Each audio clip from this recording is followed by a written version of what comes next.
अस्सलाम वालेकुम एस्पायरेंट्स। तो आज बात करेंगे एक सरप्राइज की जो पीपीएससी ने दिया अपने एस्पायरेंट्स को। जैसे ही पीपीएससी ने एसडीओ पीरा की जॉब्स अनाउंस की, वैसे ही हजारों तुलबा ने उस जॉब पर बगैर सोचे समझे अप्लाई करना शुरू कर दिया। लेकिन उनकी परेशानी में इजाफा तब हुआ जब पीपीएससी ने लॉ का 100 मार्क्स का पेपर भी उसमें ऐड कर दिया। तो अब कुछ तुलबा तो इस ख्याल में है कि शायद पीपीएससी हमें वो 1000 रुपए वापस कर दे जो अप्लाई करते वक्त हमने दिए थे। लेकिन जो तुलबा अपने दिलों को थामे हुए हैं और अभी भी एसडीओ लगना चाहते हैं पीरा के अंदर, तो उन लोगों के लिए ये वीडियो आज मैं बना रहा हूं जी। तो हम आज की वीडियो में डिस्कस करने वाले हैं सिलेबस जो कि पीरा का है, एसडीओ का। तो उसके अंदर अभी पीपीएससी ने क्या किया है जी, अभी आपके 3 पेपर कर दिए हैं। जब उन्होंने 1000 रुपीज फीस रखी थी तो तब भी हमें आइडिया हो गया था कि ऐसे तो लाजमी होगा, लेकिन लॉ इतना ज्यादा होगा ये किसी को भी इल्म नहीं था। तो अभी हम यही डिस्कशंस करेंगे। तो सबसे पहले तो मैं आपको थोड़ा सा इसके बारे में बता दूं, जो कि आपका पहले से ही 1 पेपर का एक सिलेबस होता है। और जो पुराने एस्पायरेंट्स हैं ये उनके लिए तो शायद इतना इंपॉर्टेंट ना हो, लेकिन लॉ वाला पार्ट जो है ना उनके लिए भी इंपॉर्टेंट होगा। तो इसके अंदर जो है 9 सब्जेक्ट्स जो हैं आप लोगों को दिए हैं, तकरीबन मिलते जुलते जो कि लेबर ऑफिसर के पेपर में है 10 सब्जेक्ट्स। तो तकरीबन सेम ही है, सिर्फ एक जीके का वर्ड उसने नहीं डाला इस बार ना। जनरल नॉलेज का जो वर्ड है ना वो उसने नहीं डाला। लेकिन आप लोगों ने ये सोच के जीके की तैयारी बंद नहीं कर देनी, क्योंकि यहाँ पे आपको कोई सरप्राइज मिल सकता है, क्योंकि आप लोगों को अभी पता चल चुका है कि पीपीएससी सरप्राइज देने में कितना माहिर हो चुका है। तो यहाँ पे जनाबे अली जो आपका जो मेन अब सब्जेक्ट है वो जनरल नॉलेज ही है, ठीक है जी। तो ये जनरल नॉलेज ही है, लेकिन यहां उसने आपको नंबरिंग के अंदर ये वर्ड नहीं दिया, इसलिए ज्यादा परेशान नहीं होना। अभी आगे चलते हैं जी। पाकिस्तान अफेयर्स वही है जो पुराना आप करते आए हैं, geography, everyday science, mathematics, Urdu, Islamiyat. और आपकी ये वाली दो चीजें हैं ना, आईटी और एआई, इसको छोड़ के बाकी आपकी वही तमाम चीजें हैं जो कि पहले आपके सिलेबस में इंक्लूड होती हैं। जैसा कि ईओ और आईओ का पेपर हुआ पीरा का पीपीएससी के थ्रू, तो उन्होंने जब जो सिलेबस दिया था तो वो जरा एक मुख्तलिफ डिफरेंट सा सिलेबस था। उसमें से एआई वाला पार्ट जो है बस उन्होंने रखा, बाकी तकरीबन जो है उन्होंने कहा कि इतनी मुश्किलात पैदा नहीं करते, क्योंकि आगे लॉ वाला पेपर भी तो देना है ना बच्चों को। तो ये तो एक इजी चीज है। अब ये जो आईटी और एआई है ना, इसमें आईटी वाला जो है ना मोस्टली कंप्यूटर से ही शायद ये दे दें। अगर नहीं देते तो आईटी का सिर्फ आपको पुराने लोगों को थोड़ा तैयार करना पड़ेगा, बाकी वही है सब, ठीक है। अच्छा, अब जो नए लोग हैं जो इसकी तैयारी करना चाहते हैं, अच्छा एक बात मैं और करना चाहूंगा आप लोगों को। 1 पेपर के जो माहिरीन है ना, तो मुझे ऐसा लगता है पर्सनली कि एसडीओ के पेपर में 1 पेपर के जो माहिरीन हैं वो ज्यादा आगे ना जा सकेंगे, पास नहीं हो सकेंगे।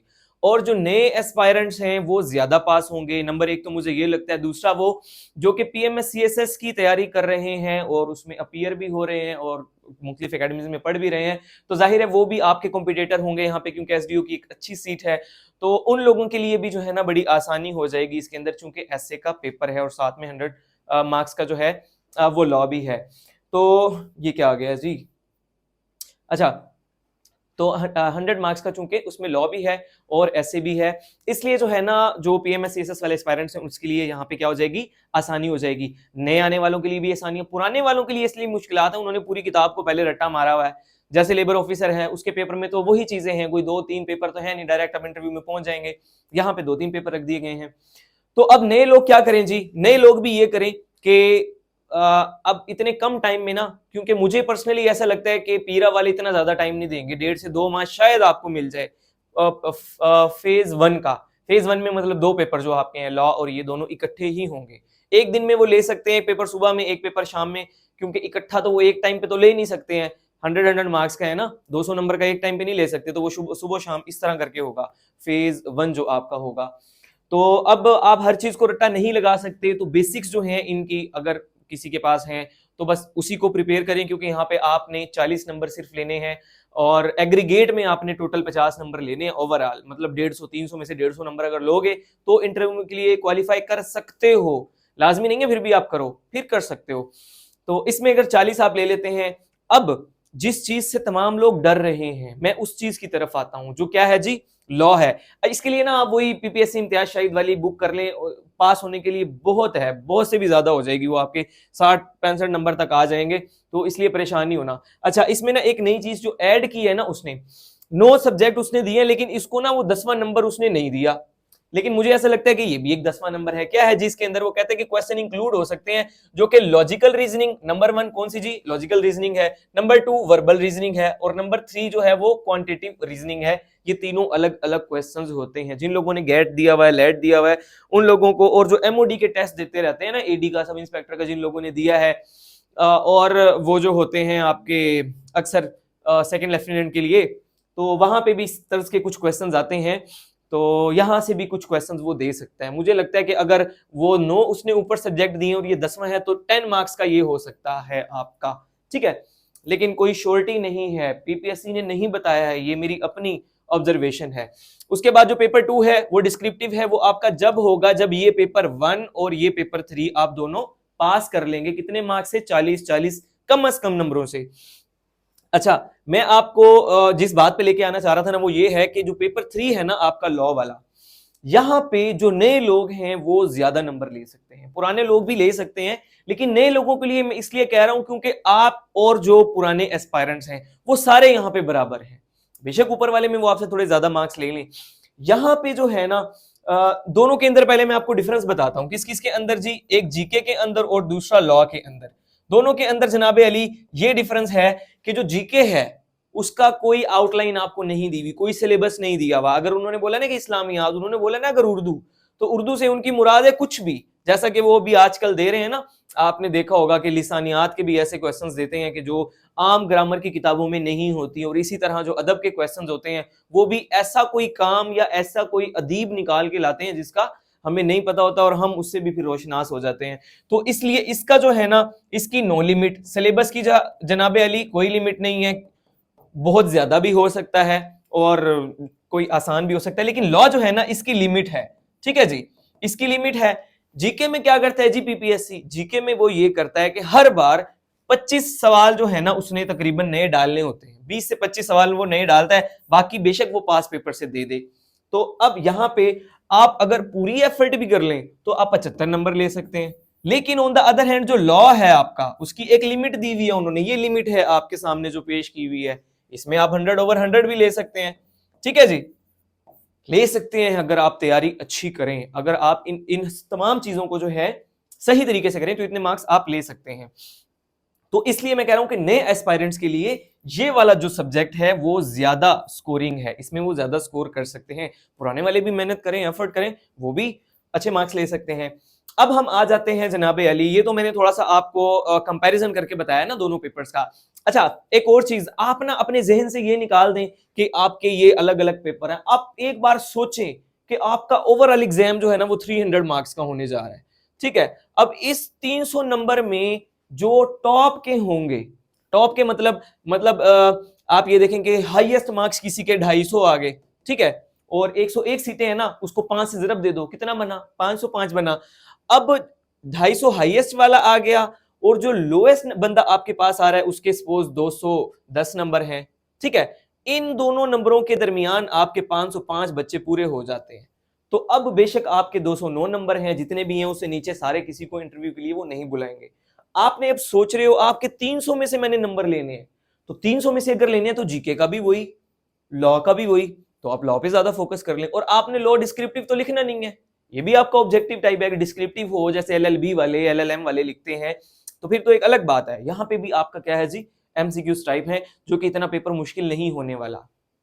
अच्छा जी, उसके बाद मैं आपको क्या बता रहा था, ये अभी मैं आप लोगों का क्या कर रहा हूं जी, माइंड मैपिंग कर रहा हूं। जो आप लोग 1000 रुपए फीस वापस लेने की सोच रहे थे ना, अब मैं उनको वापस लेके आ रहा हूं कि जी आप वापस आओ, आप भी compete कर सकते हो, और ये सीट लेना ज्यादा आसान इसलिए है कि जो छोटे दिल वाले लोगों में वैसे ही तैयारी से भाग गए हैं, ठीक है। उन्होंने जब देखा कि ये कुछ है तो हम कर ही नहीं सकते, और मोस्टली लोग आप में से वो होंगे जो तैयारी नहीं करेंगे और फिर ऐसे चले जाएंगे पेपर देने के लिए। वो सोचेंगे चलो किसी और 1 पेपर के अंदर हम जो है ना वो सीट निकाल लेंगे।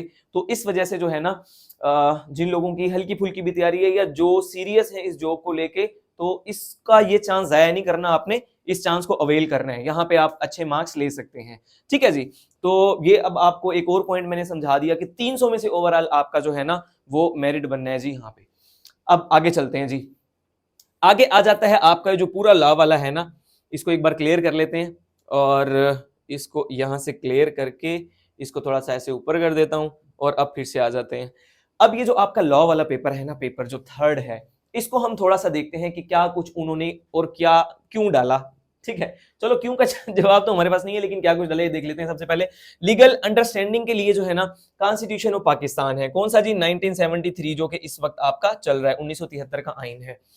तो अब उसने नहीं बताया कि इस आइन में से क्या कुछ करना है। इसका मतलब क्या है जी, ये आइन आपका कंप्लीट है। ठीक है जी, क्या है जी, आपका कंप्लीट है, पूरा है, उसने दिया ही नहीं ना। फिर वो कहता है देखो इसको नंबर 1 किया और इसको 2 किया है उसने, इसका मतलब ये इससे अलग है, ये इससे अलग है, इसका ये मतलब हुआ। फिर वो कहता है कि लीगल मैक्सिम्स हैं। लीगल मैक्सिम्स कौन से होते हैं, वो जिस तरह हमारे जल्बुल इमसाल नहीं होते, नाच ना जाने आंगन टेढ़ा, ठीक है, और आसमान से गिरा खजूर पेट का, ये तो आम जबान के हैं। तो ये जो लीगल मैक्सिम्स होंगे ये कानून की जबान के होंगे। ठीक है, हमारे कॉन्स्टिट्यूशन में आपको, क्योंकि ये इनका जो ओरिजिन होता है ना वो लैटिन ओरिजिन होता है। कौन सा ओरिजिन होता है जी, लैटिन ओरिजिन होता है। तो आपको हमारे कॉन्स्टिट्यूशन में ना लैटिन वर्ड्स नहीं मिलेंगे, बहुत कम मिलेंगे, या अगर मिले भी तो इसकी जो है ना एक अलग से वो होती है, ये मिल जाते हैं, मतलब वहां से आप इसकी तैयारी कर सकते हैं। और उसके बाद जो है ये है स्टैचू इंटरप्रिटेशन, ये भी की जा सकती है, लेकिन यहां से इस फर्स्ट में से जो ज्यादा फोकस होगा वो कॉन्स्टिट्यूशन के ऊपर होगा, यहां से आपके ज्यादा मार्क्स बनेंगे। हाँ, इससे मुझे याद आया, मैं आपको वो एग्जांपल देने लगा था, वो आते हैं ना आपके पीपीएससी के अंदर, दो तो उन्होंने पूछे हुए आपके मैक्सिम, याद करो कौन कौन से, एक हैबियस कॉर्पस, ठीक है, और दूसरा जो है वो प्राइमा फेसी नहीं है, हैबियस कॉर्पस है, और एक और अभी मेरे ज़हन में नहीं आ रहा। ठीक है, तो इस तरह के वो जो है ना इन्होंने पूछे हुए हैं, तो ये वो वाली टर्म्स होंगी यहाँ पे जो आपसे पूछी जा सकती हैं। और basic procedural fairness and rights, basically तो ये कॉन्स्टिट्यूशन में ही आ जाएंगे। आपके जो फंडामेंटल राइट्स है, मैंने लेक्चर यहाँ पे अपलोड किया हुआ है यूट्यूब के ऊपर, आप देखेंगे बड़े बेहतरीन अंदाज में। मैंने एमसीक्यू सिर्फ उसके निकाले, मैं डिस्क्रिप्टिव लेवल पे मैंने उसको नहीं पढ़ाया, तो ये वो हो सकता है, लेकिन अभी तक इसकी क्लैरिटी नहीं है कि और इसमें कानून से हम वो क्या चाहते हैं हमसे। मेन चीज जो है ना जिसकी क्लैरिटी है और जो आपने कंप्लीट करना है वो कॉन्स्टिट्यूशन ऑफ पाकिस्तान करना है। एमसीक्यूज के लिहाज से करना है, डिस्क्रिप्टिव स्टडीज के लिहाज से नहीं करना। एमसीक्यूज के लिहाज से करेंगे आपको वक्त भी थोड़ा लगेगा और जल्दी हो जाएगा आपका। आगे देखते हैं जी, क्रिमिनल प्रोसीजरल लॉ में से उसने जो आपको दिए हैं दो चीजें, एक सीआरपीसी दिया हुआ है उसने आपको और दूसरा पीपीसी दिया हुआ है। अब इन दोनों, मुझे लगता है कि बेसिक क्वेश्चंस भी वो कर सकते हैं, वो पूछ सकते हैं कि क्रिमिनल ये प्रोसीजर जो है ये कब का है, आप बता देंगे 1898 का है। वो पूछ लेंगे पीपीसी का, वो आप बता देंगे जी 1860 का। शायद इस बेसिक लेवल के भी क्वेश्चन वो कर लेंगे, क्योंकि 100 मार्क्स का पेपर है ना आपका। अच्छा, इसके अंदर ना अब उन्होंने ये कंप्लीट नहीं दिया, उसमें से ना आपको उन्होंने कम दी हैं चीजें। कैसे कम दी हैं, देखें, ये आपका है सीआरपीसी, इसके अंदर वो आपको कहता है अरेस्ट वाला करना है, नंबर 1। नंबर 2 आपको कहता है सर्चिस वाला करना है, नंबर 3 ट्रायल्स वाला करना है, और नंबर 4 आपको क्या कहता है जी, वो कहता है आपको कि आपने अपील वाला करना है। अब जो आपके अरेस्ट है ना, ये आपके बनते हैं टोटल कितने जी, टोटल आपके 21 आर्टिकल बनते हैं, और ये आपके बनेंगे कहां से, 46 से लेके 67 तक, इसी के सीआरपीसी के। अब कॉन्स्टिट्यूशन की बात हमारी नहीं हो रही, तो हमारी सीपीआरसी की बात हो रही है। उसके बाद आपके सर्चिज के हैं, सर्चिज के आपके आते हैं कहां से, 96 से लेके 105 तक। ठीक है जी, ये 96 से लेके 105 तक आ जाएंगे। फिर ट्रायल्स हैं, ये थोड़े से ज्यादा हैं, क्योंकि इसके अंदर जो है ना कुछ तो काफी सारे जो है ना ओमिट हो चुके हैं। और 241 से वैसे ये स्टार्ट होंगे आपके ट्रायल, 241 से लेके और 265N तक। ठीक है, 265N का क्या मतलब है, ए बी सी डी से लेके आप चलते आएंगे और कहां पे आएंगे जी, एन तक आएंगे। ये सारे भी आपके सेक्शंस हैं जो आपने करने हैं यहाँ पे। ठीक है, और लास्ट जो रह गया आपका अपील वाला, ये छोटा सा है, 404 से 431 तक होगा आपका, 404 से लेके 431 तक। तो अभी तक जिन लोगों को समझ ही नहीं आ रही थी ये क्या है, तो मैंने उन लोगों के लिए इसको जरा एक्सप्लेन किया है, ताकि आपको पता चल जाए ये वाली चीजें कंप्लीट नहीं है। क्योंकि यहाँ पे आगे 4 लफ्ज उन्होंने दे दिए ना, अगर वो यहाँ पे भी ऊपर 4 लफ्ज दे देते, वो कहते जी पहला चैप्टर फंडामेंटल राइट्स कर लो, वो कहते जी दूसरा चैप्टर कर लो जो प्रिंसिपल पॉलिसी वाला है, फिर वो कहते प्रेसिडेंट वाला कर लो, फिर वो कहते कि नेशनल असेंबली वाला कर लो। ठीक है, वो पार्ट्स दे देते कि पार्ट 1, 2 और 8 कर लो। लास्ट मेरा ख्याल पीरा में उसने जो पार्ट 7 है जो जुडिशरी वाला है वो उसने दिया हुआ था, यहाँ पे उसने अभी हमें नहीं बताया, इसलिए हमने इसको शॉर्ट नहीं किया। ये अब मैंने आपको बता दिया है सीआरपीसी का, तो ये आप लोग नोट कर सकते हैं कि ये चीजें आपकी आनी है। ठीक है, यहां से वो पूछ सकता है। और पेट्रोलिंग ऑफिसर हैं हमारे बड़े प्यारे दोस्त जुहेब आबिद साहब, उन्होंने ये जो है ना एक लेक्चर तो हमने उसका पब्लिक किया है, शायद आगे वाले भी वही बनाएंगे वैसे तो, लेकिन मे बी वो हम फिर अपना जो सेशन होगा लॉ वाला उसमें आप लोगों को प्रोवाइड करें। तो इससे घबराना नहीं है, सेशन मिनिमम हम छोटी सी कोई फीस रखेंगे उसकी, तो उसमें हम सारी चीजें आपको कवर करवा देंगे। लेकिन ये मैं चीजें उनके लिए बता रहा हूँ जो कि नहीं ज्वाइन करते और ज्वाइन करना भी नहीं चाहते, तो वो अपने तौर पे करें, ये आपको गाइडलाइंस हैं यहाँ पे। अच्छा, अब आ जाते हैं हम कहाँ पे जी, पीपीसी पे आ जाते हैं। तो इसकी है क्रिमिनल लाइबिलिटी और अबैटमेंट। ये वाले तकरीबन जो है ना वो दोनों जो हमने डिस्कस किए अपने सीनियर वकला हजरात के साथ, तो वो है जी दोनों किसके अंदर आ जाते हैं, बल्कि अबैटमेंट वाला नहीं, सॉरी, पहले दो ये वाले दो ना, क्रिमिनल लाइबिलिटी और पब्लिक ऑफेंसेस वाला, ठीक है जी। तो ये दोनों इकट्ठे एक ही में आ जाते हैं, वो है 141 से 160 तक, ठीक है जी। और फिर आपका रह गया जी अबैटमेंट वाला, और अबैटमेंट आपकी आ जाती है 107 से लेके 20 तक, ठीक है जी, 107 से 120 तक। तो ये आपका हो जाएगा पीपीसी, ये आप अपने तौर पे भी कर सकते हैं। तो अब जो है हमारी आधी मुश्किलात तो हो गई हैं हल, अब आगे चलते हैं थोड़ा, जो ये लास्ट वाला पार्ट हमारा रह गया है। इसमें क्या है जी, पीरा का एक्ट है कौन सा जी, 2024 वाला, 2024 वाला एक्ट है। आप लोगों को ना एक और मजे की बात बताता हूं, आपके कई जानने वाले लोग होंगे, बल्कि शायद कोई ईओ और आईओ भी देख रहा हो, तो उनकी जो ट्रेनिंग चल रही है तो उसके अंदर ये वाली चीजें उन्हें पढ़ाई जा रही हैं, करवाई जा रही हैं। तो कोई शख्स अगर समझता है कि उसे हमारे सेशन से फायदा नहीं होना या वो ज्वाइन नहीं कर सकता, तो वो उन लोगों से लाजमी राब्ता करे। आपके जो अपने दोस्त भर्ती हुए हैं वो लोग आपको शायद अगर वो वक्त निकाल पाए तो आपको अच्छे अंदाज में इन चीज़ों को समझा देंगे, और वो आपको ये भी बता देंगे कि कौन कौन सी चीज़ें इंपॉर्टेंट हैं जो आपको करनी चाहिए और कौन कौन सी चीज़ें इंपॉर्टेंट नहीं है, ठीक है।